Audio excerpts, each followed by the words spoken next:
With Digimon Survive's release date of July 29th coming closer and closer, I've been thinking a lot about the villains of the piece, the enemy creatures that are seemingly unique to Digimon Survive. So in today's video, I'm going to be proposing my theory about the enemies who may actually be the most tragic victims of the entire story.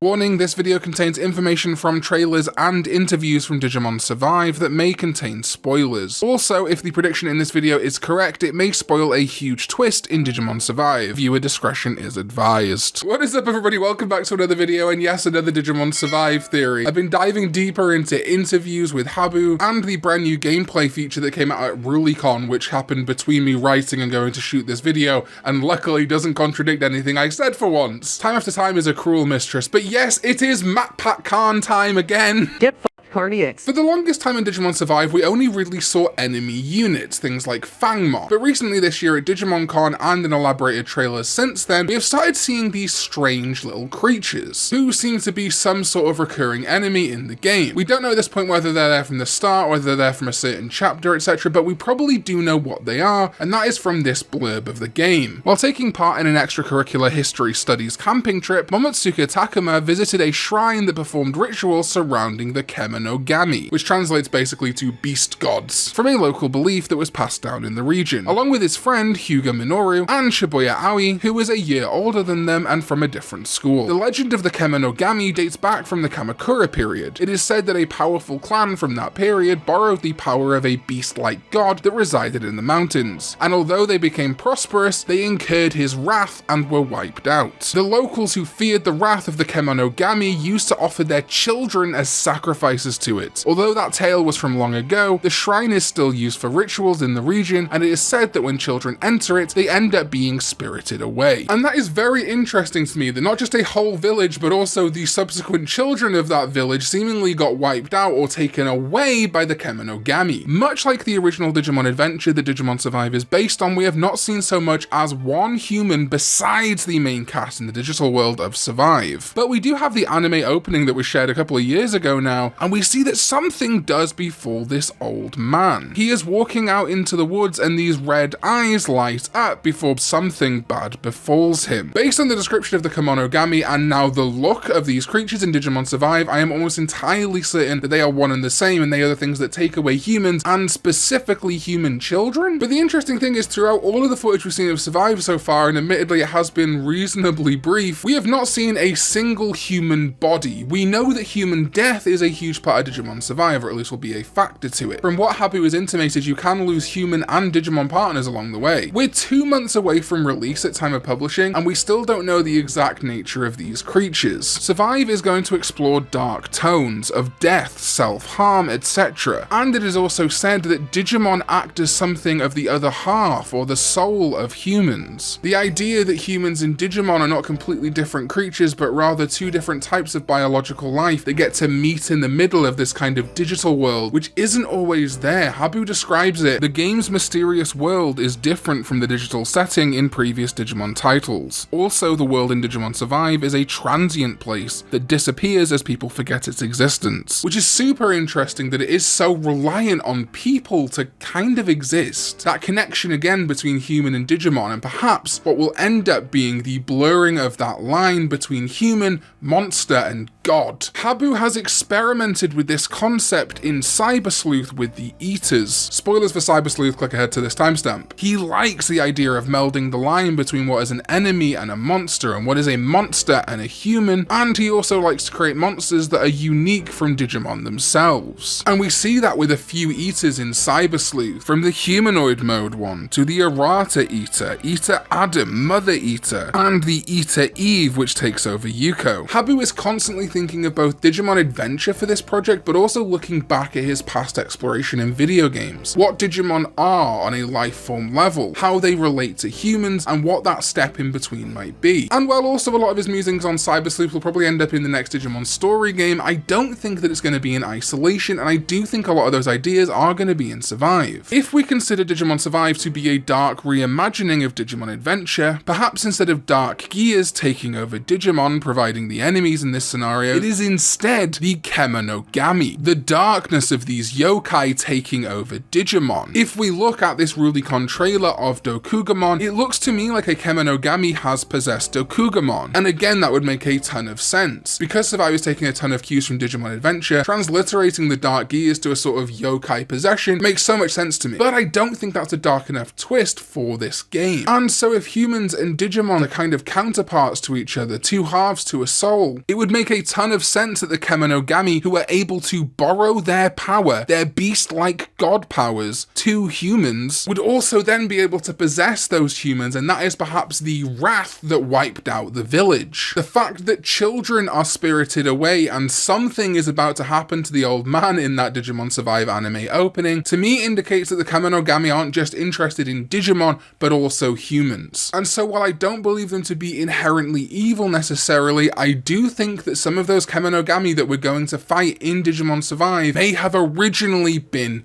humans. This Dark Tone game is looking for a gut punch. It's looking for a gut punch from death. It's looking for a gut punch from its story, and a fantastic twist halfway through, 2/3 of the way through, that all along some of the enemies we've been fighting are children, are humans that have been lost or taken away, spirited away into another world and transformed into a creature. Sound familiar? I don't think it's a coincidence that the term specifically spirited away was used here. While of course it is a common turn of phrase, children going away to this mystical land and many people being transfigured into hideous beasts feels kind of on brand for this kind of story. So that is my map pack game theory for Digimon Survive. I believe that the Kemonogami are existing yokai beast gods of some kind, and there is even a bigger beast god who was in control, gave its specific power to that clan back in the Kamakura period, but the wrath, the punishment that is befallen that clan and possibly any other humans that have lost their way into the digital world is to become a Kemonogami. That while we may see something as a monster, it may actually be suffering, and that we need to be careful with our decisions. And that ultimately is why the 3 paths of the story that unlock after chapter 8 will be morality, harmony, and rage. Morality, doing the right thing, helping people, helping the Kemonogami, but also fighting when we have to. Harmony, perhaps refusing to defeat any Kemonogami and only helping them out, trying to purify them or restore them to their human selves. And rage, being so angry about the truth of the Kemonogami that we go on essentially a burning rampage throughout the digital world to get rid of all of them. But that's just my theory. Let me know in the comments down below if you think it's got any legs. I do think this is something Habu wants to explore, the line between human and Digimon, but hey, that's just a theory. A Digimon theory. Thanks for watching, and shout out to my Sovereign ZDK14, my Digidestined, including brand new Digidestined Chaos Dude 7111, returning Digidestined Andrew Sobel, thank you Andrew, Nightshade J, Spiky Balmon, Amberank 2000, Gecko Lucci, Koltaku, Kenya Kubiaki, Kaya Yeager, Ruel Lima, NVBBX, Dresden Nova, Metallic Pool, Reese Williams, Saduncle Callum, and Crimson Dragon Slayer, as well as everyone else you can see on screen right now for supporting this channel with their hard-earned money. Thank you so much for watching, and I'll see you next time when we go digital. Bye bye.